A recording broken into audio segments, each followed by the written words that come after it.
नमस्कार मित्रों, स्वागत है आपका हमारे इस चैनल में। सीएससी के माध्यम से बच्चों का पैन कार्ड किस प्रकार से अप्लाई करते हैं, आइए जानते हैं। लाइव प्रोसेस आप सभी को करके दिखाने वाला हूं। जिन बच्चों की उम्र 18 साल से कम है, यानी कि वो 15 साल के हैं या 16 साल के हैं या फिर 17 साल के हैं या फिर 10 साल के या 12 साल के बच्चे हैं, तो उनका आप लोग किस प्रकार से सीएससी के माध्यम से पैन कार्ड अप्लाई करेंगे, आइए लाइव देखते हैं। तो वीडियो को आगे शुरू करने से पहले आपसे एक छोटी सी रिक्वेस्ट है, अगर आप चैनल पे पहली बार आए हैं तो चैनल को सब्सक्राइब करने के साथ साथ नोटिफिकेशन बेल आइकन को ऑल पे क्लिक करके ऑन कर लीजिएगा, ताकि आप इसी प्रकार की इन्फॉर्मेटिव वीडियो सबसे पहले देख पाएं। तो चलिए शुरू करते हैं। तो सीएससी के माध्यम से माइनर पैन कार्ड अप्लाई करने के लिए आपको सबसे पहले डॉक्यूमेंट में बच्चे का आधार कार्ड, बच्चे का फादर का आधार कार्ड, बच्चे के फादर का सिग्नेचर आपको ले लेना है। अब अप्लाई करने के लिए आपको सबसे पहले अपने डिजिटल सेवा पोर्टल के अंदर लॉगिन हो जाना है। लॉगिन हो जाने के बाद यहाँ पे आपको सर्च का एक आइकन दिखता है, आप सर्च वाले आइकन पे क्लिक करेंगे और यहाँ आपको सर्च कर लेना है इस प्रकार से पैन कार्ड। ठीक है, यहाँ पे सर्च करोगे pan card. Pan card search करते हैं, यहाँ पे आपको दो ऑप्शन दिखाई देगा। पहला है UTI TSL पैन कार्ड आधार ऑनलाइन, दूसरा है UTI TSL e PAN card service. तो हमें फर्स्ट वाले ऑप्शन पे क्लिक कर देना है। जैसे हम इस ऑप्शन पे क्लिक करेंगे, आपके सामने इस प्रकार से UTI TSL pan online services open हो जाएगा। BLE यूजर लिखा हुआ आ जाएगा। यहाँ आपको ऑप्शन दिखाई देगा क्लिक हेयर का, यहाँ पे आप क्लिक हेयर पे क्लिक करेंगे। क्लिक हेयर पे क्लिक करने के बाद आप सभी के रजिस्टर्ड मोबाइल नंबर पर एक OTP भेज दी जाएगा। उस OTP को आपको यहाँ पे डाल के सबमिट बटन पे क्लिक करना है। तो जैसे ही आप OTP वेरीफाई करते हैं, आप सभी अपनी आईडी के माध्यम से इसके अंदर लॉगिन हो जाएंगे। यहाँ पे आपका CSC आईडी देखने को मिल जाएगा। अब बच्चे का नया पैन कार्ड अप्लाई करने के लिए यहाँ आपको ऑप्शन दिखाई देगा अप्लाई न्यू पैन। यहाँ आपको एप्लीकेशन फॉर न्यू पैन 49 ये पर क्लिक करना है। इस पर क्लिक करने के बाद आपके सामने इस प्रकार से डैशबोर्ड ओपन हो जाएगा। यहाँ पे ओके पर क्लिक करेंगे और इसके बाद यहाँ पे आपको आएगा सेलेक्ट स्टेटस ऑफ एप्लीकेशन। इस पर क्लिक करके आपको यहाँ पर इंडिविजुअल को सिलेक्ट करना है। यहाँ पे आपको नो पे क्लिक करना है और इसके बाद यहाँ आपको पैन कार्ड मोड में both physical pan card and e PAN card को ही सिलेक्ट करना है। अगर आप ये सिलेक्ट नहीं करेंगे तो फिर आपको फिजिकल पैन कार्ड, जो प्लास्टिक का पैन कार्ड घर पे रिसीव होता है, वो नहीं रिसीव होगा। तो आपको यही पे क्लिक करना है, तभी आपको प्लास्टिक वाला कार्ड मिलेगा। अगर आप इस पर क्लिक कर देंगे तो आपको प्लास्टिक वाला कार्ड नहीं मिलेगा, तो इसका आपको ध्यान रखना है। तो आपको इस पर क्लिक करने के बाद सीधा सबमिट बटन पे क्लिक कर देना है। जैसे ही आप सबमिट बटन पे क्लिक करते हैं तो आपके सामने इस प्रकार से रेफरेंस नंबर जनरेट हो जाएगा। ओके पर क्लिक करेंगे। अब इसके बाद यहाँ पे आपको पर्सनल डिटेल में सबसे पहले उस बच्चे का आपको टाइटल सेलेक्ट कर लेना है।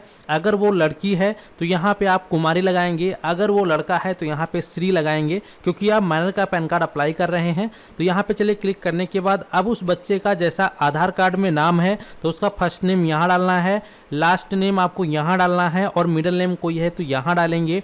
और अगर सिर्फ उसके आधार कार्ड में सिंगल नाम है, ओनली सिंगल ही नेम है, ना फर्स्ट और मिडिल कुछ नहीं है, ओनली सिंगल नेम है, तो ऐसे में सिर्फ और सिर्फ आपको लास्ट नेम में ही उसका नाम डालना है और फर्स्ट और मिडिल को आपको छोड़ देना है।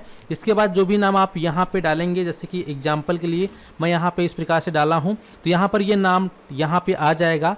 अब इसके बाद यहाँ आपको मिलेगा have you been know by any other name. अगर उस बच्चे को एक्स्ट्रा नाम है तो आपको यस पे क्लिक करके देना है, अगर नहीं है तो नो पे आपको क्लिक करना है, आपको नो ही करना है। ठीक है, इसका ध्यान रखेंगे। तो यहाँ पे एक चीज़ आप ये ध्यान रखेंगे, दूसरी बात ये ध्यान रखेंगे, जब आप यहाँ पे टाइटल सेलेक्ट करते हैं, अगर लड़का है तो यहाँ पे मेल ऑटोमेटिक आ जाएगा, और अगर यहाँ पे लड़की कर रहे हैं तो कुमारी लगाएंगे तो ऑटोमेटिक यहाँ पर फीमेल हो जाएगा। ठीक है, तो यहाँ पे आपको कुछ करने की आवश्यकता नहीं है। तो यहाँ पे जेंडर आप देख लेंगे।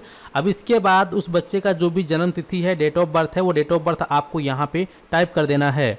तो यहाँ पे आप देखेंगे जब उसका आप डेट ऑफ बर्थ डालेंगे तो यहाँ पे ऑटोमेटिक माइनर केस लिखा हुआ आ जाएगा, यानी कि इसका उम्र 18 साल से कम है। अब इसके बाद यहाँ पे एड्रेस ऑफ कम्युनिकेशन पे क्लिक करना है। यहाँ पे आपको रेजिडेंट पे क्लिक करना है। इसके बाद यहाँ पे रेजिडेंट स्टेट पूछेगा, तो यहाँ पे उस बच्चे के आधार कार्ड में आपको एड्रेस देख लेना है, उसका स्टेट क्या है, तो वो आपको यहाँ से उसका स्टेट चयन करना है। इसके बाद यहाँ पे रिप्रेजेंटेटिव स्टेट पूछ रहा है, ऑफिस आपको डालने की आवश्यकता नहीं है, लेकिन आपको यहाँ पर जो रिप्रेजेंटेटिव स्टेट है ये डालना ज़रूरी है। तो यहाँ पे किसका स्टेट डालेंगे, तो यहाँ पे उस बच्चे के फादर के आधार कार्ड को आपको लेना है और उस बच्चे के फादर के आधार कार्ड पे उसका क्या स्टेट है वो आपको यहाँ से चयन करना है। तो दोनों का स्टेट सेम है, तो यहाँ पे हमने क्लिक कर दिया। अब इसके बाद यहाँ पे आपको उस बच्चे के आधार कार्ड का नंबर डाल देना है और फिर यहाँ पे दोबारा कंफर्म करने के लिए कहेगा तो आपको वो डालना है। और फिर यहाँ आपको ऑप्शन दिखाई देगा नेम एज पर आधार, यानी कि उसके आधार कार्ड में जैसा नाम प्रिंट है सेम वैसा ही नेम आपको यहाँ पे टाइप करना है और फिर आपको नेक्स्ट पर क्लिक करना है। नेक्स्ट करने के बाद आपके सामने इस प्रकार से डॉक्यूमेंट डिटेल आ जाएगा। स्क्रॉल करते हुए नीचे आने हैं, यहाँ पे दोनों में पहले से आधार सेलेक्टेड रहेगा, लेकिन यहाँ पे एड्रेस प्रूफ में आपसे डॉक्यूमेंट मांगेगा, तो यहाँ पर भी आपको आधार कार्ड को ही सिलेक्ट कर लेना है। और फिर यहाँ आपको ऑप्शन दिखाई देगा मेक पेमेंट का, इस पर क्लिक करेंगे। जैसे ही आप इस ऑप्शन पे क्लिक करेंगे तो ये सीधा आपको रिडायरेक्ट करेगा आपके CSC पेमेंट पेज पे, जहां पर इसका जो सेल अमाउंट है 107 रुपये का स्लिप जनरेट होगा। हालांकि आपके CSC वॉलेट से ओनली 97 रुपीज़ कट होगा। तो यहाँ पर जो भी आपकी CSC ID का पासवर्ड है वो डालेंगे। उसके बाद फिर आप अपने CSC वॉलेट का पिन डालकर वैलिडेट पर क्लिक करेंगे। तो यहाँ पे आप देख सकते हैं हमने अपना वॉलेट पिन डाल दिया। जैसे ही डालते ही आपका पेमेंट सक्सेस हो जाएगा और सक्सेस होने के बाद पुनः आपके सामने आपका जो डैशबोर्ड है ये इस प्रकार से ओपन हो जाएगा। यहाँ आप ओके पर क्लिक करेंगे। अब ये आपसे कॉन्टैक्ट डिटेल मांगेगा, तो कस्टमर का जो भी कॉन्टैक्ट डिटेल है तो उसका मोबाइल नंबर यहाँ डालेंगे और यहाँ पे आप कस्टमर का ईमेल आईडी डाल देंगे। अगर कस्टमर के पास ईमेल आईडी अवेलेबल नहीं है तो आप अपना भी डाल सकते हैं, लेकिन मोबाइल नंबर आपको कस्टमर का ही डालना पड़ेगा, क्योंकि मोबाइल नंबर कस्टमर का ही आपको डालना भी होगा, अपना मोबाइल नंबर गलती से नहीं डालना है, ठीक है। तो यहाँ पे कस्टमर का मोबाइल नंबर और ईमेल डालेंगे और इसके बाद यहाँ पे आएंगे पेरेंट डिटेल्स पे। तो यहाँ आपको ऑप्शन दिखाई देगा दो, तो इस पर आपको नो पर टिक करना है। अब इसके बाद उसके फादर का यहाँ पे फर्स्ट नेम में फर्स्ट नेम, लास्ट नेम में लास्ट नेम, मिडल नेम में मिडल नेम डालेंगे। अगर मिडल नेम नहीं है, ओनली फर्स्ट और लास्ट है, तो फर्स्ट में फर्स्ट नेम, लास्ट में लास्ट नेम।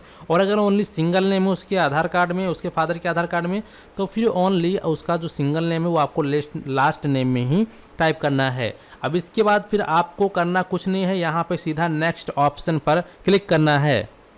नेक्स्ट करने के बाद इस बार अब आपके सामने एड्रेस डिटेल डालने का ऑप्शन आएगा। तो यहाँ पे देखेंगे रेजिडेंटल एड्रेस में उस बच्चे के आधार कार्ड में जो एड्रेस दिया गया है सेम टू सेम वो एड्रेस आप यहाँ डालेंगे। यहाँ पे उसका फादर का नाम आपको टाइप करना है, यहाँ पे उसके विलेज का नाम डाल देना है, उसके बाद यहाँ पे उसके पोस्ट का नाम डालना है, यहाँ पे उसका और अगर कोई सब डिस्ट्रिक्ट वगैरह लिखा हुआ तो डालेंगे, या फिर इसके बाद यहाँ पे उसका डिस्ट्रिक्ट आपको सेलेक्ट करना है और यहाँ पे एरिया पिन कोड डालना है। डालने के बाद फिर सीधा आपको नीचे आना है और यहाँ आपको ऑप्शन दिखाई देगा नो इनकम, आपको इस पर क्लिक करना है और यहाँ पे ओके पर क्लिक करना है और इसके बाद सीधा आपको नेक्स्ट ऑप्शन पे क्लिक करना है। इसके बाद आपके सामने इस प्रकार से इंटरफेस आएगा, यहाँ पे आपको ओके पर क्लिक करना है। तो यहाँ पे उसका एरिया कोड एओ कोड वगैरह ऑटोमेटिक फिलअप हो जाएगा। अब यहाँ पे आपके सामने ऑप्शन आता है रिप्रेजेंटेटिव एसेस एड्रेस डिटेल। तो यहाँ पे उसके फादर का आधार कार्ड अब आपको लेना है और उसके फादर के आधार कार्ड का जो भी टाइटल है वो आप यहाँ पे सेलेक्ट करेंगे और इसके बाद उसका जो भी फर्स्ट नेम है फर्स्ट नेम में डालेंगे, लास्ट नेम में और मिडिल नेम में डालेंगे, ठीक है। या सिंगल नेम है तो ओनली लास्ट नेम में डालेंगे। अब इसके बाद उसके फादर के आधार में जो भी उसका एड्रेस है वो भी आपको प्रॉपर तरीके से यहाँ पर पिन कोड सहित फिलअप करना है। यहाँ पे आपको एड्रेस और डिटेल फिलअप करने के बाद नीचे आना है, यहाँ आपको ऑप्शन दिखा देगा सिलेक्ट कैपेसिटी, इस पर क्लिक करोगे और यहाँ आपको दो ऑप्शन दिखा देगा हिमसेल्फ और रिप्रेजेंटेटिव एसेस। तो यहाँ पे आपको रिप्रेजेंटेटिव एसेस पे क्लिक करना है और इसके बाद वेरीफायर नेम पे क्लिक करना है और जो भी उसका नाम है वो नेम यहाँ टाइप करेंगे रिप्रेजेंटेटिव का, जिसका आपने डिटेल फिलअप किया है उसी का नाम डालेंगे, यानी कि उसके फादर का नाम यहाँ डालेंगे और यहाँ पे आपको प्लेस नेम टाइप करना है। तो प्लेस नेम में यानी कि उसका जो भी गांव का नाम या डिस्ट्रिक्ट का नाम है वो आप यहाँ पे टाइप करेंगे और फिर नेक्स्ट ऑप्शन पे क्लिक करेंगे।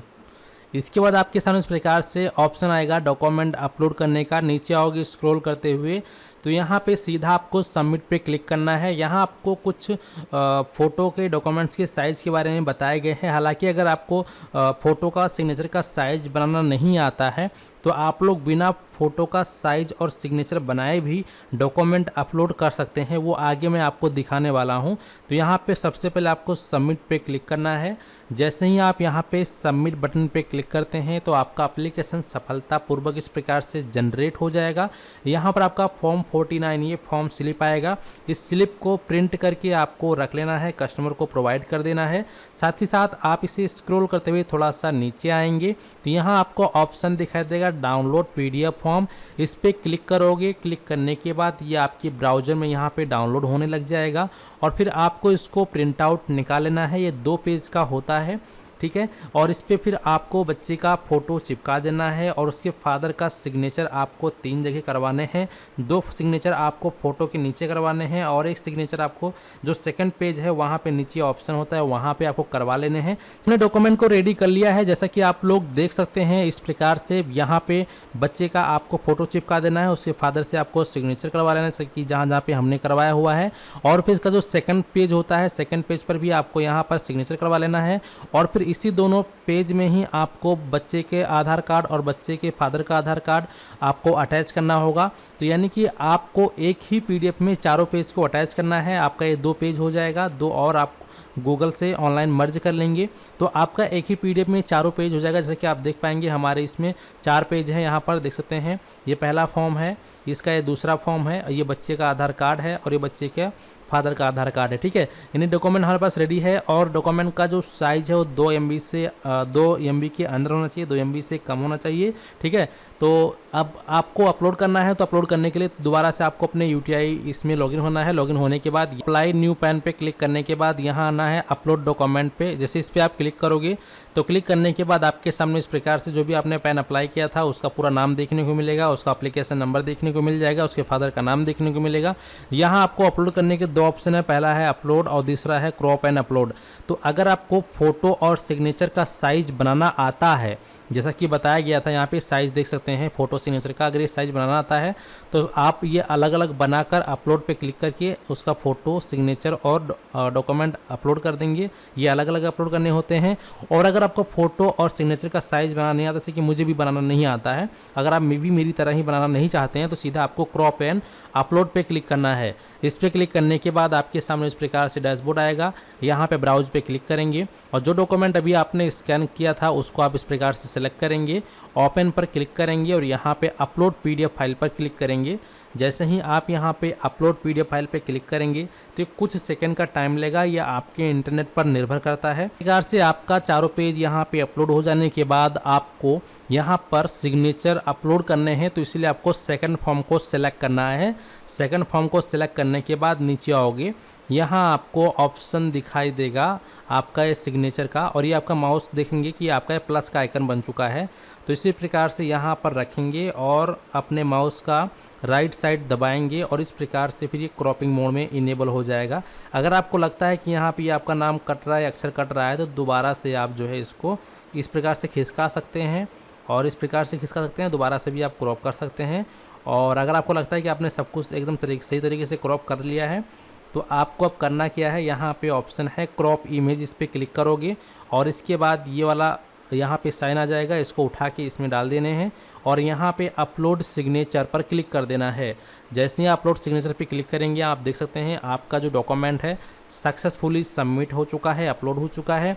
अब आपका काम खत्म होता है। अब आपका जो पैन कार्ड है ये लगभग 24 घंटे से लेकर 36 घंटे में बनके आपके ईमेल आईडी पर आ जाएगा, जो आपने ईमेल आईडी दिया था। और जो आपका फिजिकल पैन कार्ड है बाई पोस्ट 10 से 12 दिन में घर पे रिसीव हो जाएगा। जो आपने रेजिडेंट एड्रेस डाला था उसी एड्रेस पे आपका प्लास्टिक कार्ड पहुंच जाएगा। अब काफ़ी वीरली के मन में सवाल होता है क्या हमें इसका हार्ड कॉपी UTI भेजना होता है? तो हाँ, भेजना होता है, लेकिन तुरंत भेजने की आवश्यकता आपको नहीं होती है। आप नहीं भी भेजेंगे तो भी आपका पैन कार्ड बन के आ जाएगा। आप नया पैन कार्ड अप्लाई करते हैं तो उन सभी के डॉक्यूमेंट को आपको UTI भेजना होता है, लेकिन तुरंत भेजने की आवश्यकता नहीं होती है आप लोगों को। ये डॉक्यूमेंट आप 1 महीने में या 6 महीने में या 3 महीने में एक साथ इकट्ठा करके भी बाई पोस्ट उनकी ऑफिशियल आईडी एड्रेस पर भेज सकते हैं। और उसका आपको एड्रेस भी CSC के माध्यम से ही मिल जाता है। यहाँ आपको मिल रहा है UTI ESL e PAN card service. इसी पे क्लिक करोगे तो आपके सामने जो है pan document tracker dashboard open हो जाएगा, जहां पर आप जितने भी डॉक्यूमेंट भेजे रहेंगे वो आप यहीं से ट्रैक कर सकते हैं कि UTI में रिसीव हुआ है नहीं, ठीक है। हालांकि तुरंत भेजने की आवश्यकता नहीं होती है, 3 महीने 6 महीने में आप इकट्ठा करके उसको भेज सकते हैं। तो अगर आपको ये वीडियो अच्छी लगी है तो वीडियो को लाइक करने के साथ साथ चैनल को सब्सक्राइब ज़रूर करें और इस वीडियो को और भी लोगों तक शेयर करें। धन्यवाद।